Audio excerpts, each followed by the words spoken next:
Hola, buenos días. Vamos a ver en este vídeo cómo solucionar el problema que tenemos en los certificados de eficiencia energética generados con C3X cuando tenemos un edificio que no tiene demanda de refrigeración y tenemos un resultado como el que aparece en la pantalla, que pone la demanda de refrigeración en esta zona de aquí, pone no calificable.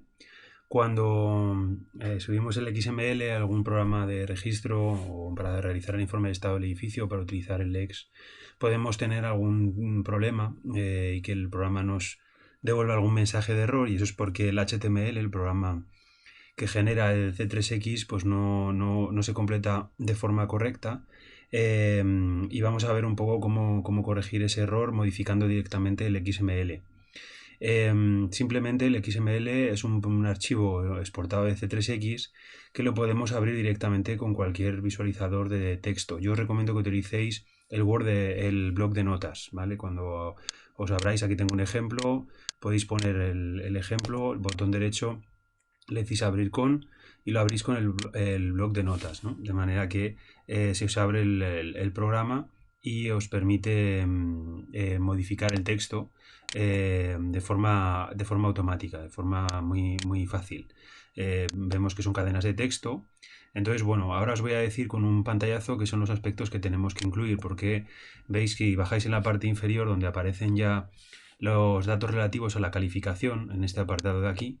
Veis que en este ejemplo no tenemos en ningún caso definida en la demanda ni la escala de refrigeración ni la clasificación de refrigeración. Lo mismo nos ocurre también en energía primaria y en emisiones de CO2. Eso es lo que genera que luego cuando se genera el PDF pues aparezca de forma incompleta.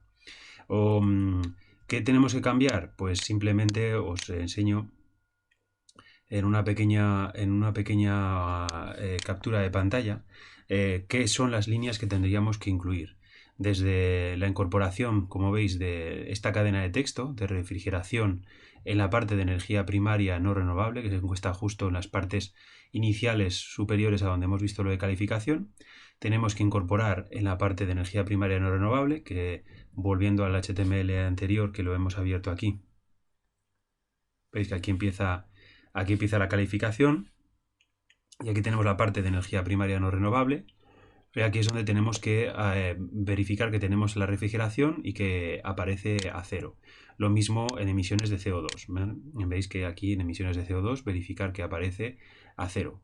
Y luego posteriormente en la calificación sí que debemos incorporar, tanto en la demanda, tendremos que incorporar la cadena de texto estableciendo la escala de refrigeración, que podemos poner esta por defecto, cerrando la cadena de texto también con escala de refrigeración y estableciendo la calificación energética, que será a no tener demanda energética en refrigeración.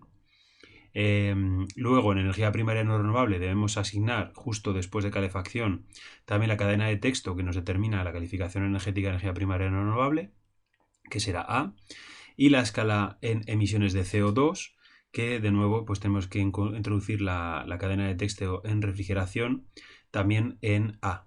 De esta manera, cuando vayáis, por ejemplo, os voy a poner y vamos al visor de HTML que tiene el código técnico de la edificación.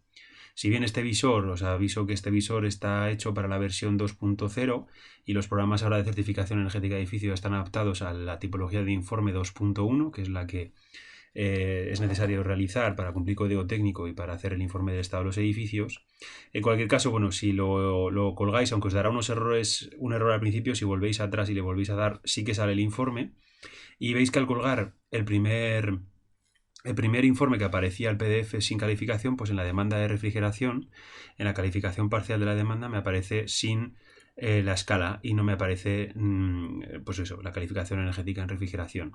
Una vez que hemos hecho las modificaciones al HTML y las hemos guardado, las modificaciones establecidas en este documento en amarillo, ya si lo volvemos a colgar en el documento, en el visor de HTML, vemos que ya nos aparece, ¿vale? Ya la demanda de refrigeración aparece y ya lo tenemos aquí. Entonces ya podemos volcar el HTML directamente sobre el programa en el que estemos trabajando, el registro, el Lex o el programa sobre el que debamos cargar el HTML, y ya lo tendremos listo. También desde el visor también podéis sacar el nuevo PDF con los datos corregidos, dándole al botón que tenéis aquí. Simplemente os generará el PDF, lo descargáis y ya lo tenéis, ¿no? ¿Veis? Aparece aquí, lo abrimos. Entonces os genera el PDF correctamente, ¿vale? Y veis que aquí en la parte final pues volvemos a tener demanda de refrigeración con la escala que hemos incorporado, ¿vale? De esa manera ya quedaría corregido el error y podríais volcar los datos sobre el LEX. Bueno, espero que os haya ayudado. Hasta pronto.